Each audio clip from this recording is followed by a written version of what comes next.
Everyone, discharge permit application, step 1, general information. Dito po sa part na to, nagbibigay tayo ng information, especially the application information, permittee information, and other information needed. So pagdating po sa unang tanong, ano ang type of application? Depende po kung meron na tayong existing discharge permit o wala pa. So meron ditong portion na application type, new or renewal, and meron tayong sasagutin na has manually approved permit. So if our answer is yes, magiging renewal ang type of application. Kung wala pa naman tayong existing permit issued by the Bureau, we can select no. And that means you have a first time or new application. Next is the type of wastewater. Sa isang establishment, depende sa main business natin. May mga iba't ibang wastewater na pwedeng ma-generate. So, depende na rin. So, for example, ang ating establishment ay commercial, tayo ay sources of commercial wastewater generation. Kung tayo ay industrial, pwede tayo yung source ng industrial wastewater generation. So pagdating sa type of wastewater, isi-select natin dito yung type of wastewater na pwedeng ma-generate. Iba-iba nakalagay dito like industrial wastewater, commercial wastewater, domestic sewage, combined wastewater, and then service provider. So bilang PCO, we shall determine what type of wastewater na na-generate natin. So kapag ka industrial wastewater, tayo naman ay nasa industrial setting. Tapos meron tayong processing and manufacturing activities. We might be using chemicals. Kaya yung ating industrial wastewater medyo stringent ang regulation dyan. Industrial wastewater originates from various industrial processes and can contain a wide range of pollutants, well, depending on the type of industry. So kung manufacturing and processing industry, halimbawa chemical industry, pharmaceutical, textile and dyeing, pulp and paper, o sa mga food and beverage industry, dairy processing, breweries and distilleries, meat processing. So may iba-ibang mga industrial services. Metal processing and electroplating, lalong-lalo na mas mahigpit ang mga wastewater dyan. Saka petroleum and refining, mining and mineral processing, power plants, electronics and semiconductor manufacturing, automotive industry. Maraming mga pollutants na pwedeng ma-discharge dyan. So anyway, dito, tinatype lang natin kung or we select the type of wastewater. No? At kung dyan tayo nabibilong, yan ang ating isi-select. At yan ay for the purpose of discharge permit application. Meron naman sa atin mga commercial wastewater. This originates from businesses, institutions, rather than industrial manufacturing.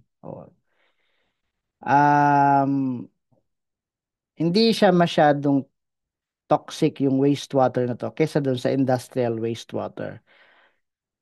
Not really toxic, but it contains harmful pollutants depending on the sector. O, halimbawa, restaurant and food service.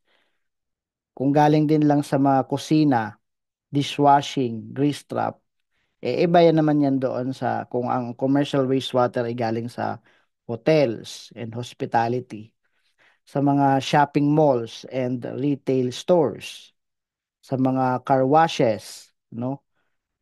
Hospital and healthcare facilities. Medyo nag-iiba yung ah, nature ng wastewater natin. Sa mga office buildings, kung mostly galing sa restroom, cafeteria, HVAC system, hindi naman really toxic pero it contains harmful substances pa din or pollutant.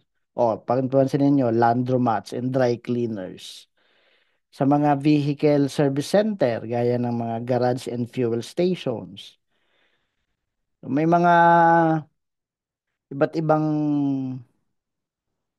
commercial businesses, iba't ibang type of pollutants naman. So yan, commercial wastewater tayo. Ano naman yung domestic sewage? Siyempre, ito naman, yung domestic sewage, galing naman to sa mga households, mga bahay-bahay, sa mga apartment, lalong-lalo sa mga residential areas. Kadalasan kasi dito, puro lang ito galing sa toilet o yung mga tinatawag natin na black water. So if we are generating domestic sewage, makikita mo yung puro galing lamang halimbawa nga sa mga toilet. Meron naman mga hindi black water, mga gray water galing sa mga shower, sa mga sink, sa mga washing machine, dishwasher. Yan, mga gray water ang tinatawag natin. Part yan ng domestic sewage. Yung mga wastewater galing sa kitchen, sa laundry, sa paliligo, other personal hygiene na tubig. At yung storm water, yung tubig ulan, minsan namimix din sa sewage. Yun yung domestic sewage na pwede natin piliin. Minsan meron namang mga combined.